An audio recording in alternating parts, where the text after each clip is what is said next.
Okay, I'm about to age myself, but I remember when I received my first email address. It was 1996. And 3 years later, I took my first mandatory diversity training. Both experiences were intense. In each instance, there were early adopters who embraced technology and the changing landscape of the workforce. But the majority of people fell into the I feel like this is being forced on me and I don't want to do it category. Now, 25 years later, we're still grappling with both. Hi, I'm 𝗕𝗂𝘂𝘀𝗀𝗏𝗂𝗀𝗃, and in season 12, we're tackling diversity and digital transformation.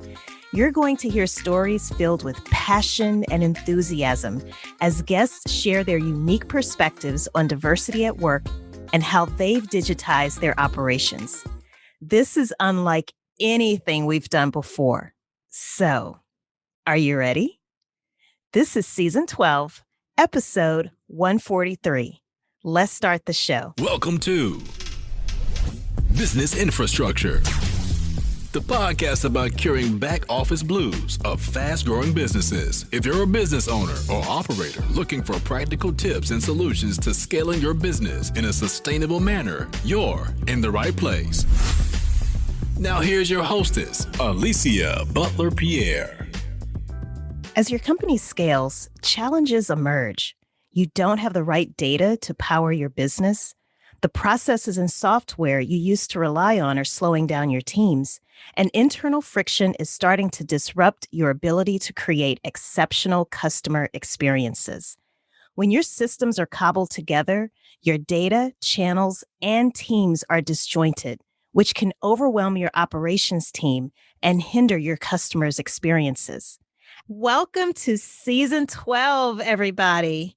We're going to tackle two areas that absolutely could not be ignored as a result of the COVID-19 pandemic: diversity and digital transformation. Now, you might be thinking, oh my goodness, those are two completely different things. And in many ways they are, but in a lot of ways they aren't that different. And that's what we're going to be exploring this season. And joining me today to kick things off from sunny Los Angeles, California, is 𝗕𝗂𝘂 Torres.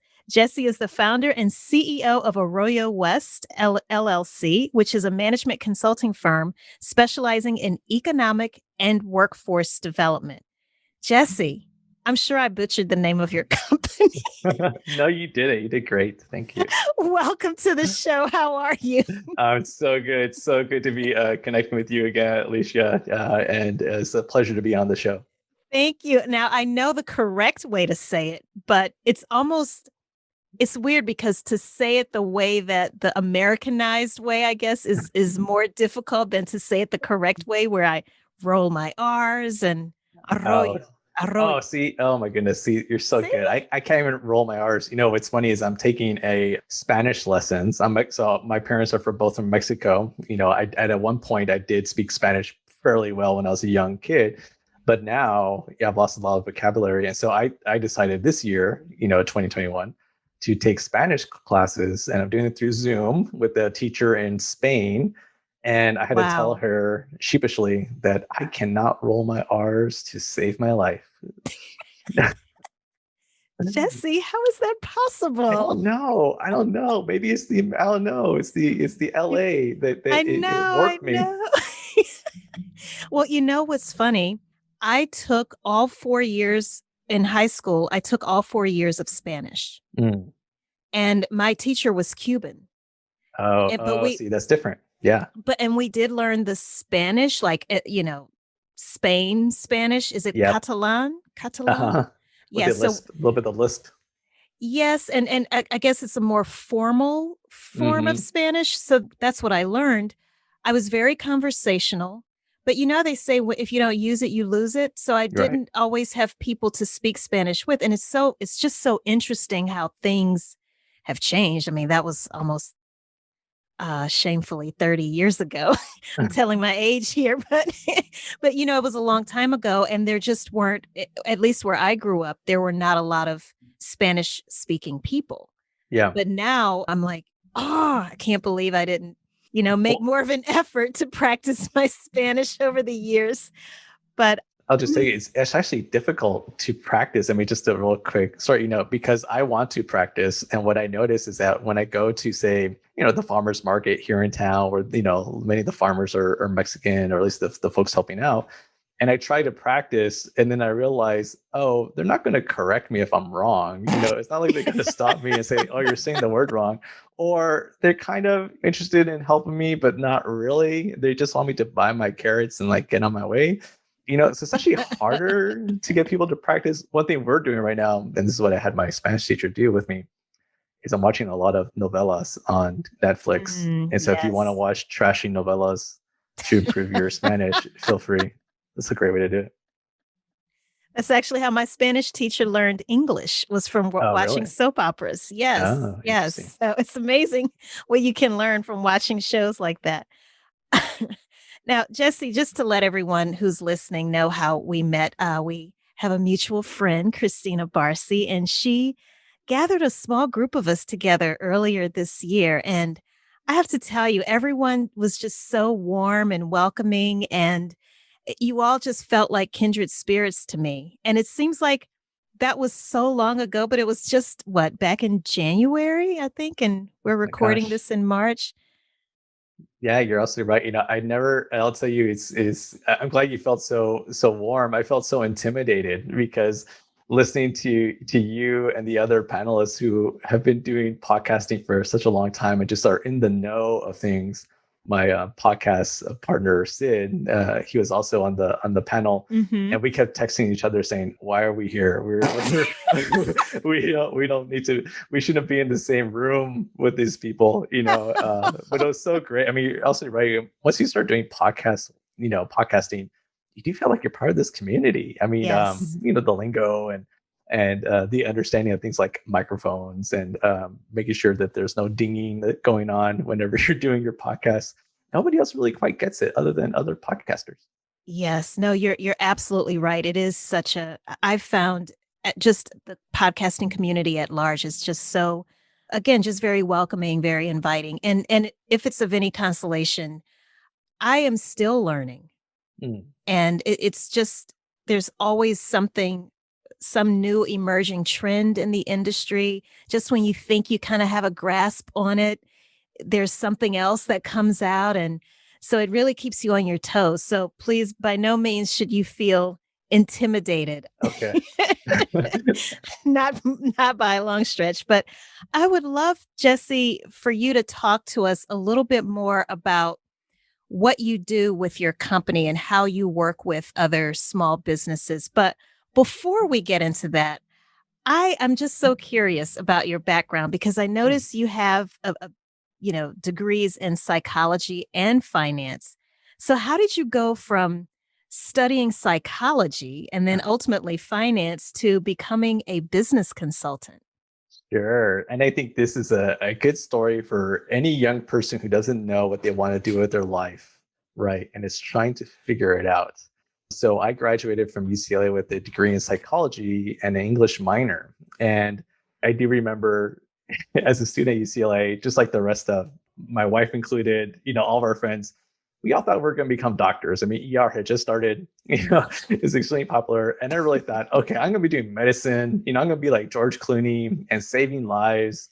And then you start taking like organic chemistry and physics, and you're realizing, oh, you know what? It's going to work, So, I would say kind of mid-college career, realize, okay, medicine is going to be for me. And so then you start thinking about, okay, well, what else is my life going to be about? What else am I good at? Just so happens I'm really good at writing and love English literature. When I left UCLA, my first job was working as a news intern for the LA Weekly, an alternative news magazine here in LA. Worked at America Online. So I suddenly found myself into this career stretch of doing a lot of writing. I worked at America Online. I was a music editor there. That led to a position at the 𝗕𝘂𝘀𝗀𝘀 theater, helping out with grants and communication. And what I found with my journey is that every job I took me to a little bit different place. And the only strength I really have for myself is that whenever I see an opportunity, I never hesitate to go through it, even if it's a little bit uncomfortable, a little bit different from what I've been doing in the past. So going to work for, say, a national company like American Online and doing music editing, working with writers, to working at a theater, helping out with grants of communication, which then led to work engaging with corporations. From there, wanting to get my MBA and realizing that an area of growth for me was on the financial side. And so if I was going to get my MBA, may as well get the emphasis in finance, because it would be good for me to learn that and to understand how P&L works. And, from there realizing, okay, one strategy to get an MBA, as you know, master's degrees are expensive, is, you can actually work at the university where you're getting your education. And if you work for them, they often have tuition discounts. And so for me, that became a strategy. How can I help pay for the cost of the next level of education and also do work that will help position me for future growth? So I left the theater, went to go work at Pepperdine, was running the alumni department for the business school because I knew I should be interacting with alumni, going to school in the evenings. What's interesting about MBA networks is that the one thing that pretty much all of them are really interested in is small business and entrepreneurship. So lo and behold, there in the mid 2000s or early, 2005, 2008, I was doing a heck of a lot of work around small business. I was doing clinics. I was doing how to negotiate term sheets. I was doing venture capital focused seminars and forums. So then that position led to my first real, I would say, kind of senior management position, where I was, asked to apply for a position leading a federal small business program. And from there, my journey kind of went into very distinct directions. So I ended up working for the Small Business Development Center Network here in California, first for Orange County Inland Empire, and then the Los Angeles Small Business Development Center Network, where I oversaw centers that help people do one-on-one work with small businesses, helping them to launch or to grow in 3 counties, LA, Ventura, Santa Barbara.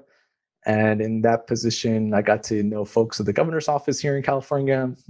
They invited me to apply to become what's called the state small business advocate, essentially acting as the advocate for small businesses as part of the governor's administration. And so I was there working for Governor Brown for a few years until he left office. And then when he left, I decided that my time in government and that kind of work was over, and I wanted to become an entrepreneur myself. And so in 2019, I launched my own firm, ArroyoWest, and we do management consulting, focusing on economic and workforce development. But, I'll say, looking back, if somebody had told me when I was 20 that I was going to end up as a small business owner entrepreneur, I never would have believed them. I think I would have thought they were crazy. And just the one thing I always like to tell young people who are, struggling, they don't quite know where it's all going to take them, is just be open to opportunity, be comfortable, taking whatever path makes the most sense. The place from point A to point B is going to look really, really different for all of us. So, but yeah, I've had if anybody ever goes to my LinkedIn profile, you're going to be astounded by just the number of positions. I have a printout of it right now. So I can attest to that. I'm like, oh, okay. So the Santa Ana Regional SBDC Network, Pepperdine University, Geffen Playhouse, Keck School of Medicine, UCLA Alumni Association. It's like, wow, Jesse. I mean, it's a very long list of different places where you've worked. Crazy. But I'll tell you this, one thing, in every position, I learned something new that helped me get to the different level. So at the Geffen Playhouse, for example, the producing director, Gil Cates, who was an old school Hollywood guy, who said to me, saying I'll never forget, he says, treat your funders like family, remember their birthdays when they come to the theater. Be sure that you're personal and engaging with them. Don't let your desire for money get in the way of forming a real relationship with somebody. Like that lesson I carry with me everywhere. When I was at Pepperdine, and my boss, he would do things to me, like he would say, go to, if it wasn't my event, if it was some big event, like a 500-person event, he'd say, go up at the front there and say a few words about the school to help us get started, impromptu presentation. And that's how I got over my fear of public speaking. Governor's office, Torres, go to a fire-stricken area and figure out what we need to do to support small businesses. Okay, well, what do I need to do? Who do I need to connect with? And them saying to me, figure it out.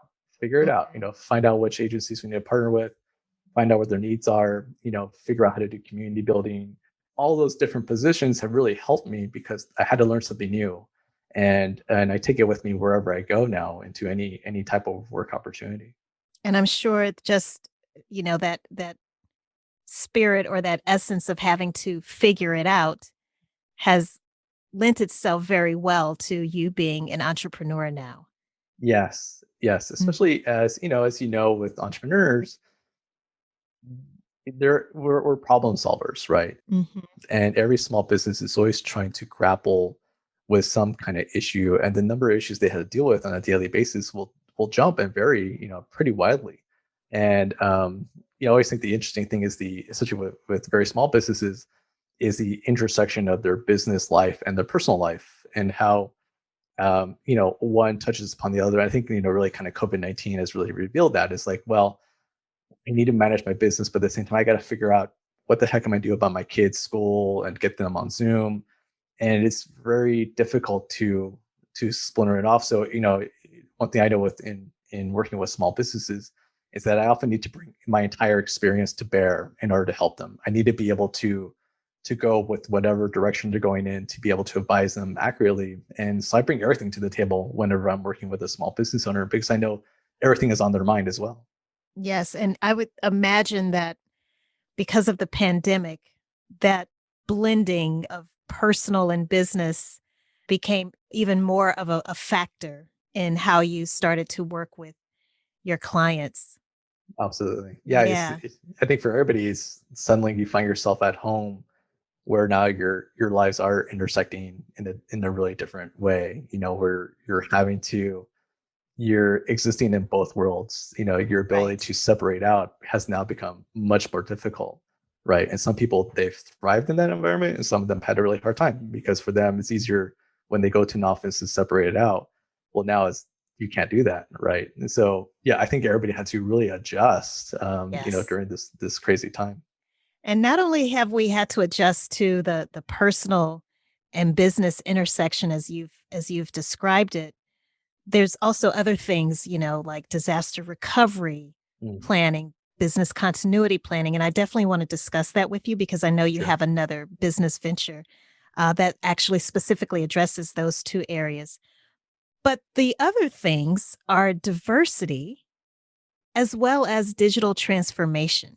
Sure. And as I mentioned earlier, those two things aren't normally said in the same sentence, but we're going to attempt to address both of those. And I'd love to know, Jessie, how do you define diversity? Because, just listening to your resume, basically, someone could easily say, well, that's a very diverse work portfolio that you have there, Jessie Torres. Right. And they may say, well, that's what diversity means to me. You have a broad range of work experience. For some people, diversity could mean age. It could mean gender only. It could mean differences in socioeconomic statuses. But when it comes to diversity in the workplace, what does that look like for you? How do you define it? Yeah, absolutely. And I think it's a great question. I think what you're also seeing right now is a lot of companies really trying to determine what does it mean for them and for their, particular operations, right? For me, diversity is that you do have a mix of types of individuals working at a particular place, coming from different backgrounds, different experiences, and have benefited in the fact that I have worked in many different places. And so I'm really comfortable with that. I'm really comfortable in going to a new environment and connecting with people who don't have the same background as I have, or entering a new space. And I think part of what diversity is the ability to have an understanding of where people are coming from and the ability to relate. I always, like I mentioned, when I worked at the university at Pepperdine, I benefited from a tuition reimbursement program because I was staff, which meant that I was able to get the cost of my education sharply reduced because I was working there at the university.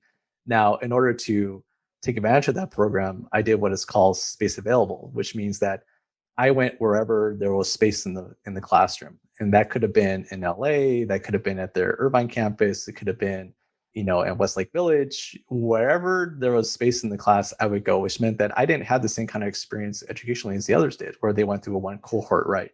I had to go meet new team members every time. I had to go and quickly figure out who's who and what's what and what their backgrounds were. And I had to get really comfortable in asking questions. Oh, where are you from? What kind of work do you do? What's your experience? Because I had to quickly get to know them.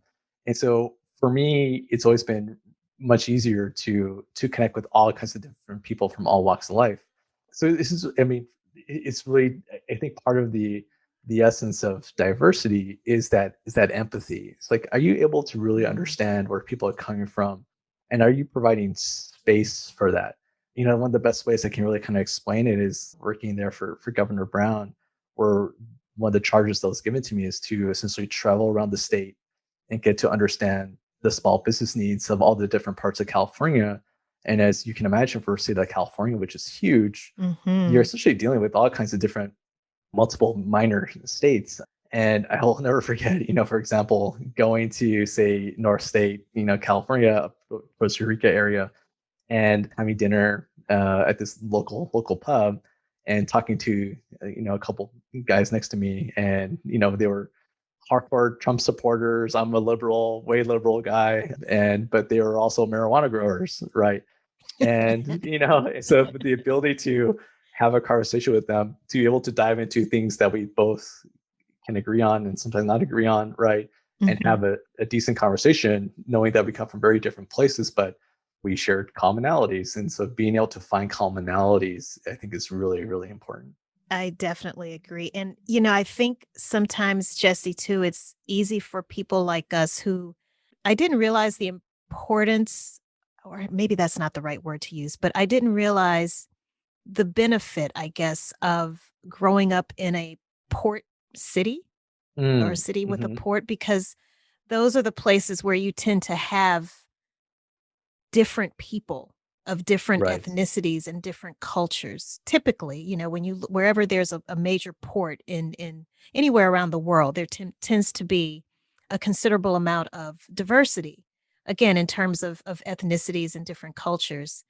But for those, someone who grew up in the Midwest, Middle America, I'm thinking Montana, North Dakota, South Dakota, who literally just don't have exposure to other people. It's something that I think about often, that I know I take that for granted, that one set of my next door neighbors are Romanian, the other set is from Cambodia. So I've always been in a very, again, culturally diverse area, but I have to remind myself that not everyone has that same experience. Yeah, absolutely. I totally agree. And I feel the same way. I was lucky. I feel very lucky to have been born in LA, where my neighbors were Jewish and Filipino and Asian and white. And so I had that experience. And when I go visit family in other parts of the country, they didn't have that same experience. And so they do get a bit of a culture shock when they kind of visit us here in LA, because it's not normal. But what's funny is that even if you're, say, in a place where all people tend to be, say, the same race, even within there, you're going to see different, strata or different. There's diversity there too. It's just like when people think of Latino, the Latino community as being so like one block. Well, that's not true. Right. Like how we speak Spanish, or or what country we came from, flavors the type of, how we interact. And sure, if you choose a label, yeah, you can easily lump people together. But even within that label, you're going to see a lot of diversity. And I think part of diversity is being able to even understand that, to know, like, okay, sure, there's a particular group of folks, but they all go to different churches, they have different religions, they all come from different socioeconomic strata, right? And so I think part of diversity is understanding that and doing the work of figuring out, okay, what makes us unique, what ties us all together. Right. And I'm so glad you brought that up about Latino, because personal pet peeve of mine is when someone instantly refers to someone that they may hear speaking Spanish as Mexican. It's like, well, how do you know that that person is Mexican? Right. They could be Dominican. They could be Colombian. They could be from Guatemala. How do you know that they're Mexican, or that their lineage, that they descend from people who came from Mexico. And I always get this blank deer in the headlights look whenever I say that because people never even think about it. Just like if they see someone who appears to be Far East Asian, for example, Right. it's, that person is Chinese. Well, how do you Yeah. know that? That person could be Korean, Japanese, Taiwanese. How do you know that that person is specifically Chinese? So I'm glad you brought that up because one thing I had to learn from my travels to LA is the difference between there's, people who directly immigrate from Mexico. Mhm. And then there's Mexican Americans, right? And Right. that is not the same thing, folks. So, Oh, yeah. so If you ever that's, want to have a lively conversation with my family, ask us how we each label each other. Do we call each other? I remember, this one Thanksgiving dinner. Do you call yourself Latino, Chicano, Mexican American, American? oh And my then we round gosh. the table, and my cousins, I have cousins that live in Georgia and in Houston, and yeah, and how they perceive the world is really different. Yeah. Or even my wife. My wife is Chinese, but she was Hmm. born in Vietnam, lived for a few years in Japan. And when she came to the United States in second grade, she only spoke Japanese. Oh, She wow. speaks 3 different dialects of Chinese. She speaks Mandarin, Cantonese, and Chuchao. And so it's so difficult these days to apply a single label. And I think Yes. it's really fascinating is during the last election, you really saw the diversification within the Latino community. You had the Cuban Americans Cuban immigrants in Florida voting Trump, going conservative, right? You had here in California a lot of Latinos going Biden. I think that really kind of just elevated the awareness of like, oh, I guess there isn't just one Latino community; that there's Right. many different types of Right. Latino. Yeah, Right. isn't it Right. funny? Yes, yes. So let's switch a little bit if we can. So we're talking, talking about diversity, and obviously that's a show, obviously in and of itself.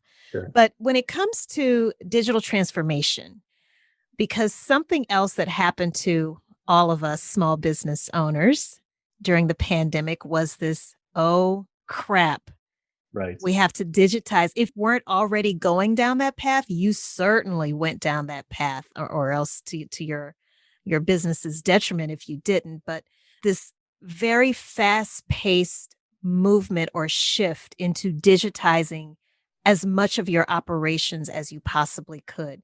Can you share with us a little bit what does or did that digital transformation look like for you, Jessie, with your company? Oh, yeah. I mean, for me, moving suddenly from using my free conference call.com line to Zoom, right? I remember everybody figuring out how do we present ourselves on Zoom? What is the protocol by which we need to now use video conferencing, right? Before the pandemic, I think I'd have been on Zoom once or twice. I would never have thought it would be a replacement to go for me driving to downtown LA for a meeting. Mm, But suddenly you had to adopt these tools. So I think, digital transformation is the adopting of a new technological process that replaces a more traditional or analog way of doing things. But for me, it meant I could no longer travel. It meant that I had to figure out how do I overcome time, or distance, right? How do I mhm. use virtual tools to connect with my clients? I remember really being concerned about I'm going to have the same relationship building experience now with these clients because I had brought on a few new ones at the start of the year. I was like, oh no, I'm going to lose them because they're not going to experience the full Torres charm, like like I won't be there, taking it to get a drink or, having a cheese plate, at the Sheraton, instead I got to like use Zoom. What is this? And it wasn't, it wasn't just Zoom. You had to learn to go to webinar, because Yes. certain, Mhm. entities, they can't use certain types of technology. So you quickly had to learn all these new ways of interacting. I think what you also saw is just for other types of small businesses where the tools they had to adopt just to survive, Yes. so e-commerce, right? How do you connect into DoorDash if you're a restaurant? What does that look like? How do you now suddenly become good at social media when you were the kind of person that didn't even ever want to have a Facebook account because that's not you. But now you have to do it for your business, because if you don't, you could go under, right? Right. And so, people having to really step out of their comfort zone. And I think what you saw is some people, they did it. Some people thrived. Some people did it reluctantly and managed to make through. Other people just couldn't do it. They couldn't do it. I remember talking to a lady who owned a nail shop here in SoCal, and she just couldn't do it. I said, why don't you try X, Y, and Z? And she's like, that's not me. Like I don't do that, right? I'd rather wait until we fully reopen and just not do any business at all. And I remember Wow. and I was taken aback. It's the exact same reaction, right? Like, wow, what do you mean? But on one level, I can understand that, that she knew even if she tried it, she wouldn't be good at it and didn't have anybody around her that could help her with it. Mm-hmm. So she was really stuck.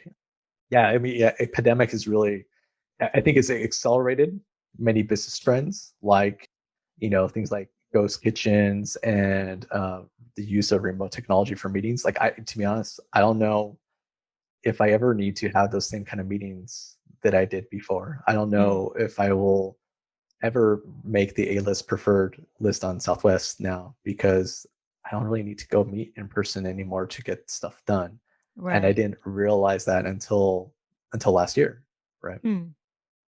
Now, in terms of actual initiatives within your company, Mm, do you have any, when it comes to diversity and digital transformation? Because I know you have another company, COVID-19 Business Biz Tools, yeah. and I was looking at your team and wow, I mean, what a diverse team, in terms of ethnicity as well as gender. Was that intentional or did that just happen organically? I think for us, it is a little bit more organic. One, here in California, I mean, we are blessed in that you just have a diverse population, right? And so Hmm. it's not difficult to find folks who have, a certain level of expertise that you need to get projects done, who also happen to be from India, or from Korea. And it's almost like that's secondary. And I remember one time looking at our team thinking, oh, it's so great that we're diverse. But to be honest, it wasn't very intentional. It's just that the type of work that I do and who I connect with happens to be a very diverse kind of group.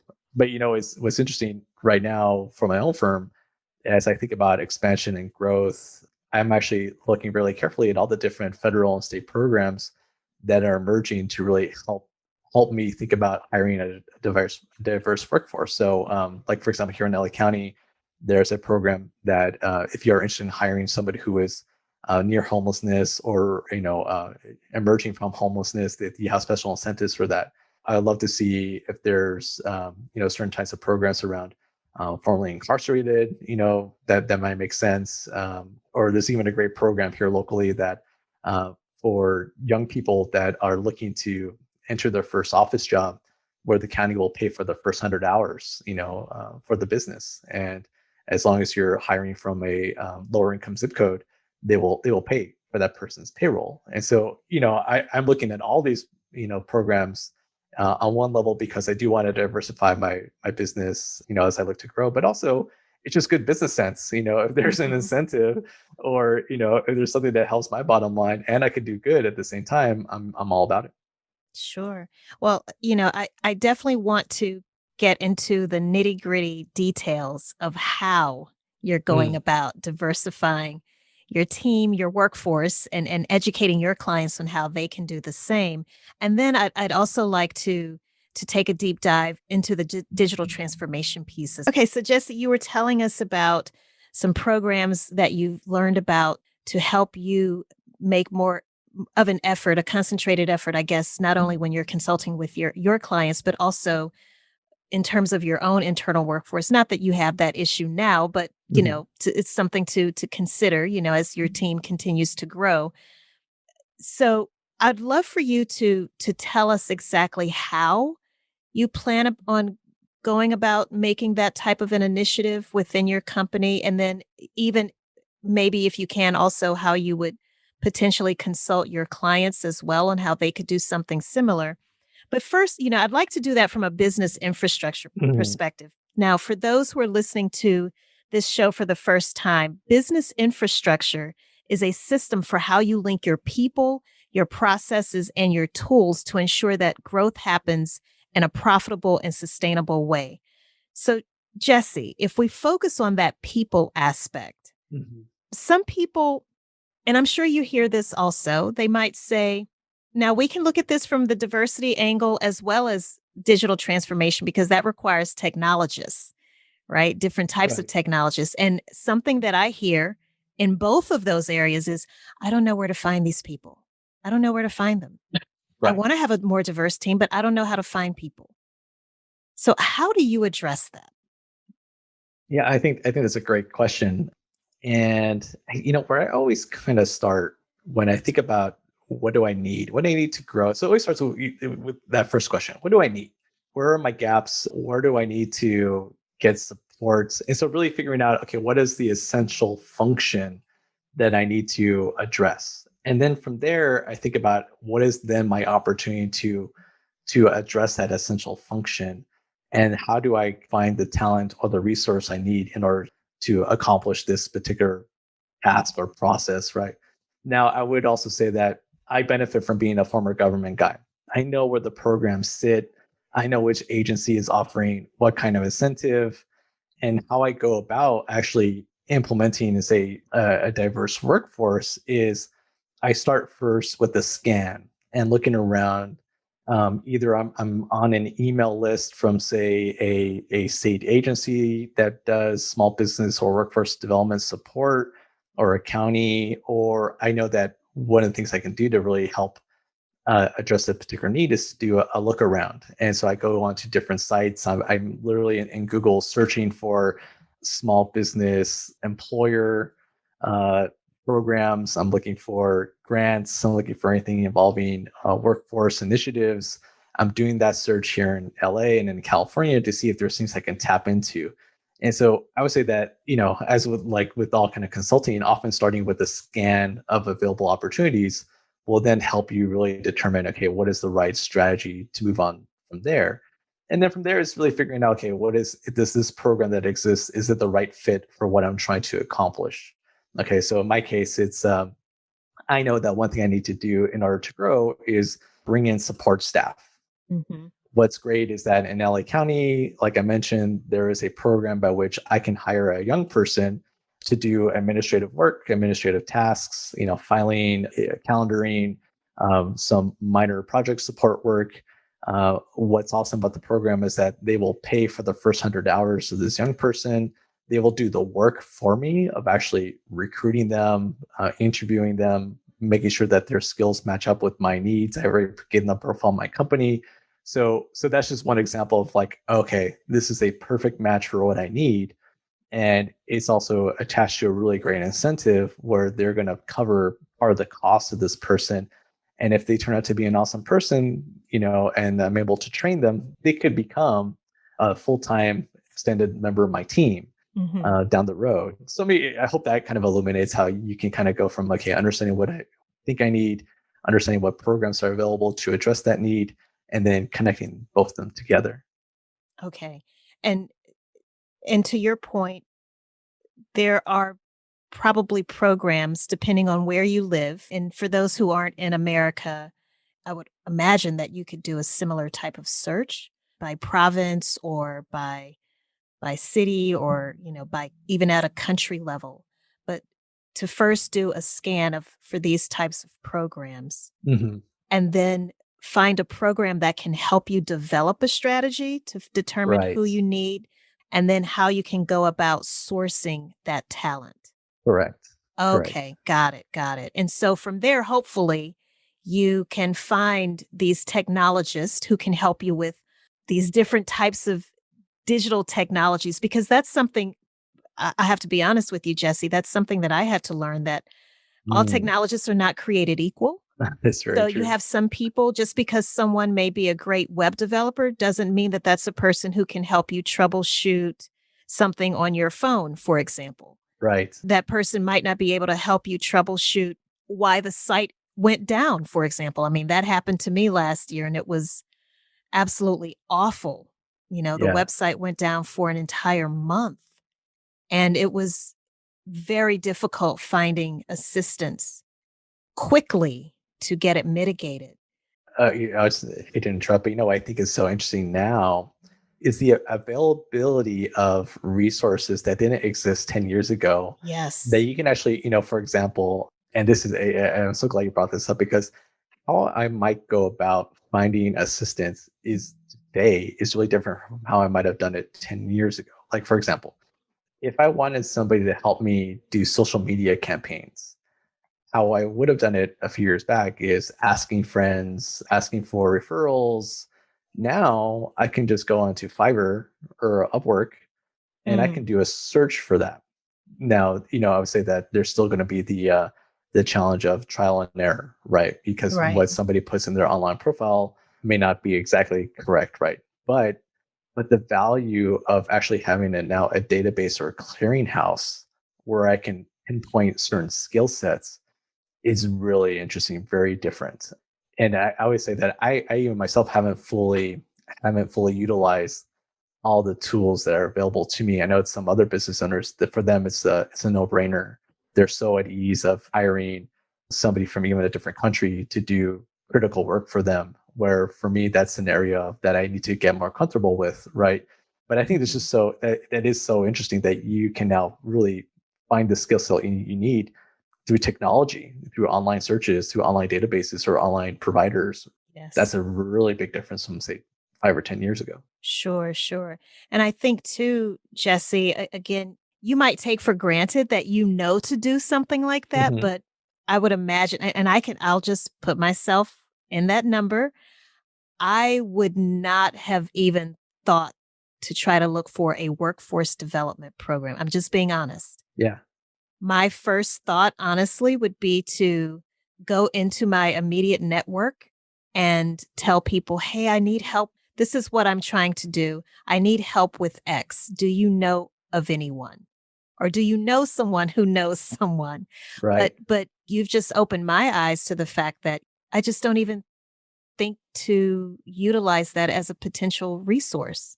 And I think that it goes back to the earlier conversation where the only reason why you know to do that is because I carried that information with me. I worked in a government office where we're always talking about, isn't it a shame that we're the best kept secret? And every other program we meet with, I'll tell you this, government agencies are the worst at marketing because that's not what they do. And in fact, there's often this assumption that people are going to go to their website, right? Well, that's not where people are anymore. They're not going to websites. They're connecting through social media. They're connecting through referrals, right? So the only advantage I have is that I know that those programs exist. I know that many people don't know about them. And so I can take advantage of that. And so I'm an opportunist in that kind of way. But I would say for most folks, yeah, they are going to friends and family and asking our business partners and asking for referrals, right? I just happen to now know a piece of information that maybe a whole lot of other people don't. Well, and that's what we're hoping to reveal. Yeah. So that everyone would know to start going to their, again, if you're here in America listening to this show, go to your respective states. Where should they even begin? Do you recommend? I would literally start with your city. Start with your city. Start with your state. And it's as simple as going into whatever browser search you use and type in the name of your city or state and employee support or small business grants, small business loans, whatever your need is, just type those words together and see what emerges. And I guarantee, because I know that every state has a workforce development office. I know that usually every city, every county has some kind of workforce program, some kind of, especially right now, some kind of small business grant program, some kind of small business support program. Now is the time to tap into those programs. You actually even hear about it in the news, that a lot of these programs aren't being used fully, right? Because not enough people know about them. Yes. And so it really does fall upon you to be proactive and hunt them out. And the biggest gap is information. When I was there at the governor's office, I said, I have 4 key objectives. One of my most important is helping share information and acting as that kind of feedback loop. And I knew the only way I could really do that is to drive to parts of the state that nobody had ever driven to or spent time in, because I knew that those communities they weren't going onto websites. So the only way they could get is for someone like me to actually go and do a presentation about here's the 10 things you need to know in order to grow your business that are available through the state. Mm-hmm. So it's really hard. I mean, the information gap is probably one of the biggest challenges for any small business here in the country. That is absolutely true. And for those who are listening that are not in America, again, I would imagine, Jessie, the advice would be for them to do a similar type of search and just type in, again, your city, or maybe even the name of your province Sure. or your country, and words workforce development or employee support, technology programs.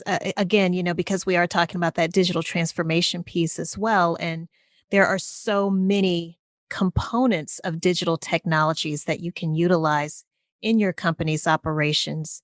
And again, just because someone is good at software development does not necessarily mean that that person would be very good at helping you set up a piece of equipment, for example, that's vital to you conducting your company's operations. So you Right. just have to be, mindful of that, because that's also, again, a mistake that I've made. I'm speaking from experience here, where I think, oh, okay, you like computers, you're good with computers, so you can do all things computer related, and it's just not true, and it's actually very unfair to that person. Right. But I didn't know any better. Right. I also think that people, they do have unique opportunity now to connect to a global community of resources. So for many folks, say you do operate in a country where they're not accustomed to supporting entrepreneurs. That hasn't been a thing for them. Like, for Mhm. example, certain Asian countries, the concept of entrepreneurship is still fairly new. So they don't have the same kind of government programs like that we do here in the United States or in Canada. And if you are in that kind of position where maybe those kind of resources aren't available to you, well, you can still go on to Reddit. You can still go onto Reddit Small Business. You can still go on to, if you go onto Eventbrite or something similar where, there's events that are being done around certain topics, we'll search for that topic that you care about, search and see if there's something being offered. Yeah, I think the pandemic is really the only silver lining of the pandemic that I've seen is that it sure has brought a lot of people together globally and through virtual tools and virtual events and symposiums. Yes. They're all done online or major message boards now. Message boards becoming, large in nature.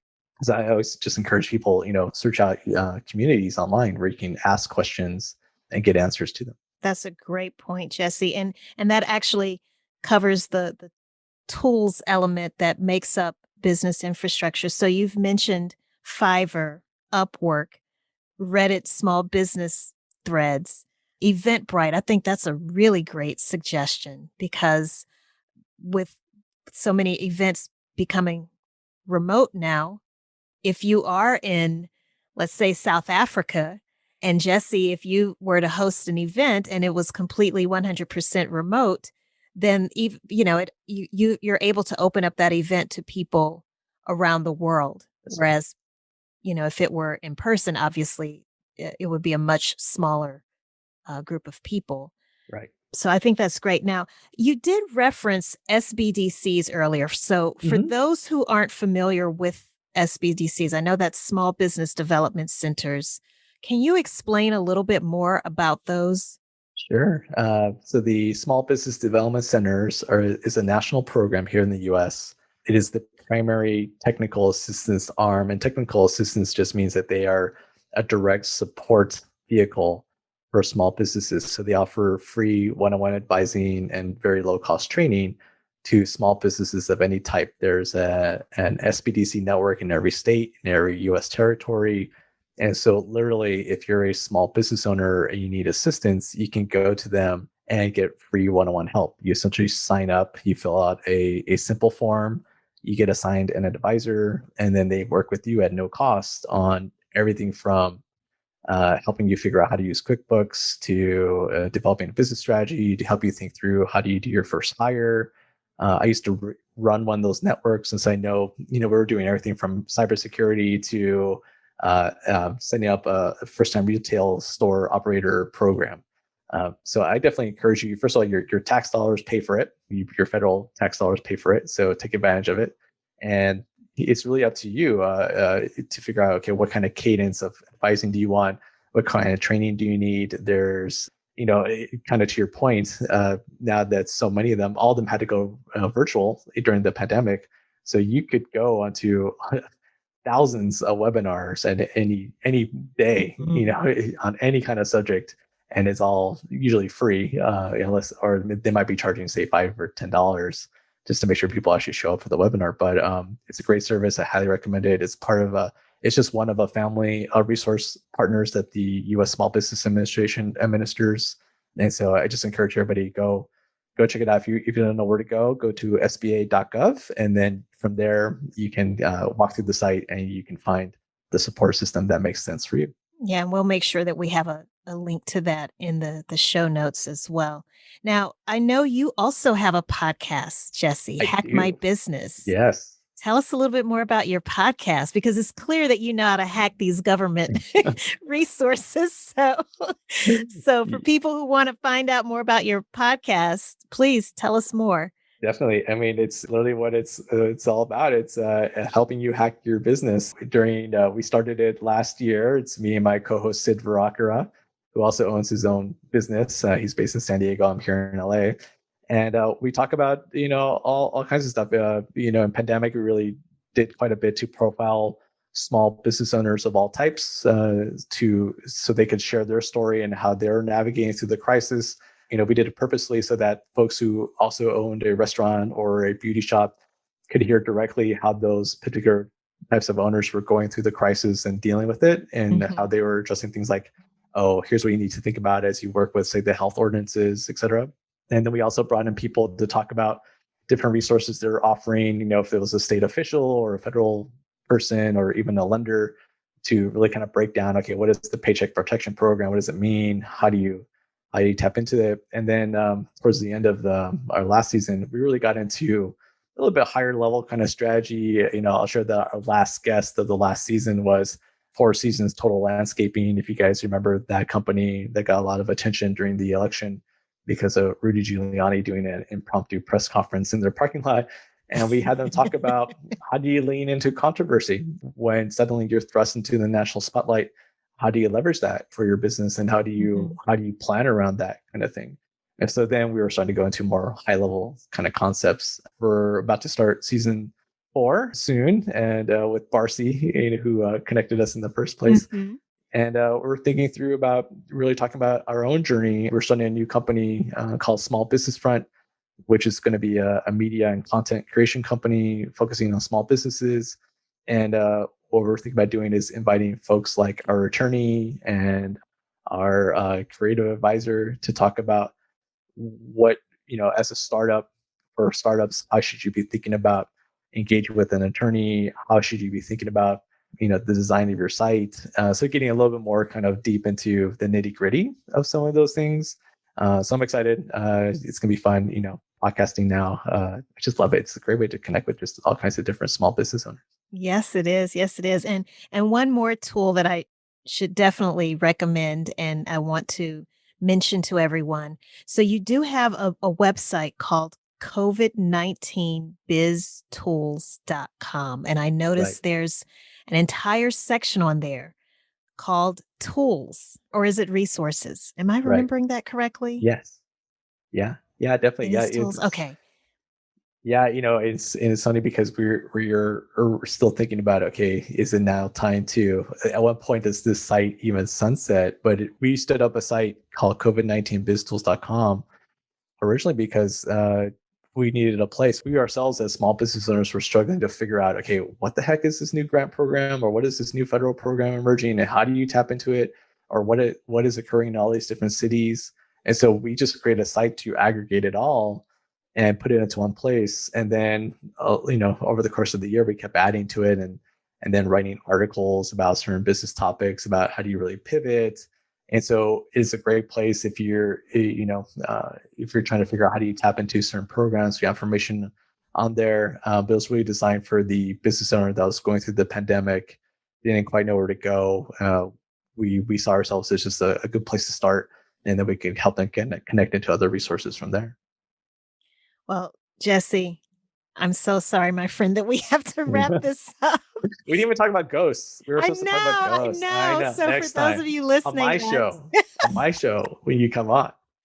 yes, we have a shared history with ghosts, and we're not joking when we say that. So, but this has been absolutely fantastic. Thank you so much, and I'm so sorry that we have to cut it short here, but I know otherwise I think you and I would go on for another 2 hours easily. That's right. But before we wrap up, what's the best way for people to get in touch with you? Oh, sure. Definitely on LinkedIn. I connect with everybody on there. So you can always find me, 𝗕𝗂 Torres, type in 𝗕𝗂 Torres in Arroyo West, and I'm sure I'll come up. And then you can also email me at jesse.torres@arroyowest.com. That's ArroyoWest.com. Thank you very much. And I'm going to very, very, very quickly recap some of the key things that you shared with us. There were so many great nuggets. But again, from a diversity definition standpoint, you mentioned that diversity is a mix of people of different backgrounds and experiences. And it's from a company and workforce perspective, it's really about having that ability to relate to other people who may not look like you or who may not have had the same set of experiences that you have, but being able to be empathetic and listen to those different points of views anyway, and to take them into consideration. And from a digital transformation standpoint, I love that definition that you gave, that it's the adoption of a new technological way of doing analog things. And boy, did we all get a taste of that as a result of the pandemic. And again, everyone, just as a reminder to recap that people, process, and tools piece that Jessie kind of walked us through, in case you're listening and you're thinking, well, okay, I like this idea of potentially having a more diverse workforce. I definitely know that we need to do more in the way of digital transformation, but how the heck do I get started? So just, again, at a really high level, the process that Jessie walked us through is to start by doing a scan of, again, if you're here in America, doing a scan of state agencies and looking into their workforce programs, also keeping in mind the small business development centers. A lot of these services are free. Take advantage of them. Jessie has already told us that these government agencies are not the greatest at marketing. So it's going to be up to us to go and seek out this information, but it's definitely worth it. And then from there, within those different programs and those organizations, they can actually help you develop the strategy to digitize more and more of your operations, or if nothing else, to develop a hybrid approach, as well as diversifying your workforce, and then ultimately helping you not only figure out who you need to hire and maybe even in what order, but also figuring out how you can source that talent as well. If you want more details about Jessie and Arroyo West, you're so good. You're so good. And also your recap is so good. I bow to you. Thank you. And COVID-19 Biz Tools, which is a phenomenal website. Make sure you reach out to Jessie. Again, the best way is on LinkedIn, Jessie Torres. We're going to have a link to Jessie's LinkedIn profile. Don't worry about that on our show notes. And he was also kind enough and brave enough to share his email address, which I will not repeat. You'll just have to rewind. I don't want people stalking you, Jessie. But thank you so much for being on the show today. I really appreciate your time and all of your great advice and tips. Oh, thank you. It's so great to be on. Now, for those of you listening, don't forget to check out businessinfrastructure.tv. That's where you'll be able to go to this episode. And there's going to be a really detailed listing of all of the resources that Jessie shared with us. And you'll be able to actually just click on each resource and it'll take you directly to the website of that particular resource. The best way, again, to get there is to go to businessinfrastructure.tv. You can click on the Listen tab once you're there, type in Jessie's name, or you can just do a search on season 12 and you'll see this episode. You'll also find more information about our sponsors. Supporting them helps us keep this show free for you. Thank you so much for tuning in and for being a loyal subscriber. Remember, stay focused, be encouraged,